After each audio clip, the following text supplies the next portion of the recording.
I'm writing memoirs, and I'm just writing chapters and things, and so this is right in the middle of the context of my memoirs. Probably when this gets consolidated into a memoir, there will be some sections which talk about my childhood as a son of a rabbi in that kind of household. Anyway, this is called Big Muddy, or I Don't Want to Be Like My Father. 1968 was a crazy year. Even though the Viet Cong Tet Offensive was thwarted, American public opinion finally turned against the Vietnam War when the American embassy in Saigon was besieged. Big Muddy, a song about war in the delta of the Irrawaddy River, became a popular hit.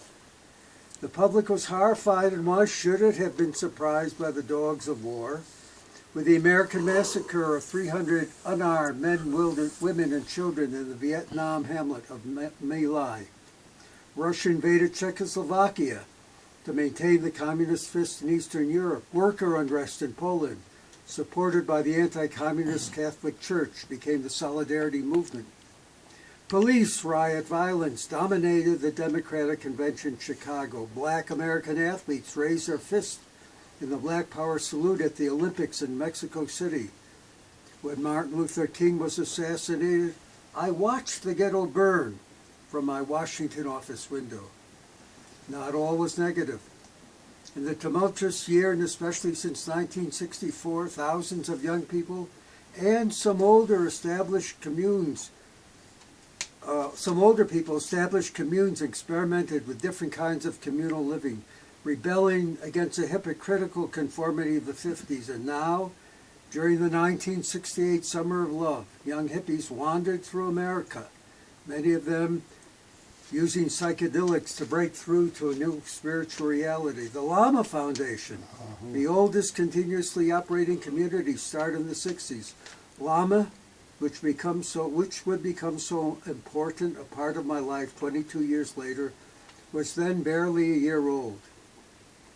The repressive reaction of the establishment to a potential revolution, the hippies, the Summer of Love, fascinated me and my imagination.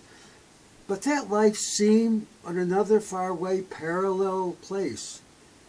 I could not have imagined that 18 years later I would begin my own wandering. I was a young 35, and 1968 was a crazy year. I was about to lose my job. Joan's mother, Kitty, had moved into our small house, and her presence was terribly aggravating. She would make disconcertingly stupid, loud, illogical statements, and then look at me. I never could figure out whether she meant them or was just putting me on. Joan, whose paranoia would manifest severely in her 70s, worried that the neighbors disliked her, just as she had felt in Alexandria, and it was hard for me to deal with her quick reactive emotions. We lived in a small brick colonial house, bought when Joan became pregnant for the third time, and we needed more space. I was not a handyman, but an emotionally challenged Jewish intellectual.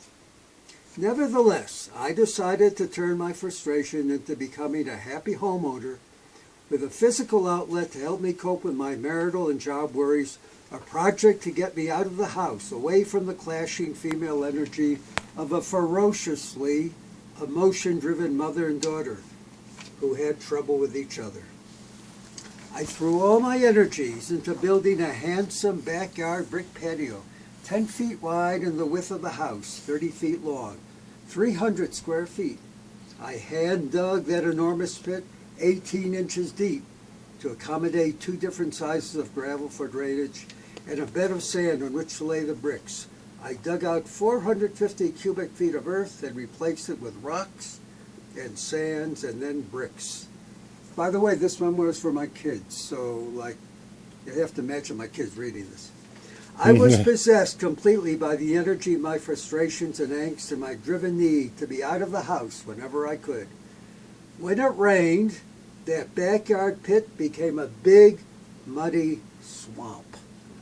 And there I placed my mother-in-law, in my imagination, of course. That big Monday was a stark, striking contrast to the neighborhood's smartly manicured sidewalks, bordered by small, tidy, identical brick colonial houses spaced evenly apart, colonial-style boxes that marched up and down and around curves to the top of a small hill where my house ended the suburban discipline procession.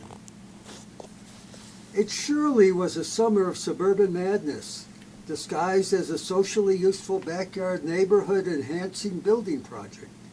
My male neighbors would visit to watch and encourage me when I was digging and shoveling and hauling rocks. Some even helped occasionally and applauded my social adaptation to the neighborhood culture. Perhaps they mostly wanted that dirty swimming pool filled as soon as possible. And when the pit finally became a patio, when that project was finished, a new phase of that summer's craziness began. My energies turned elsewhere, but this time with unintended and life-changing consequences. Joan's best friend was Kay. She had lived a few doors down from our former home in Alexandria.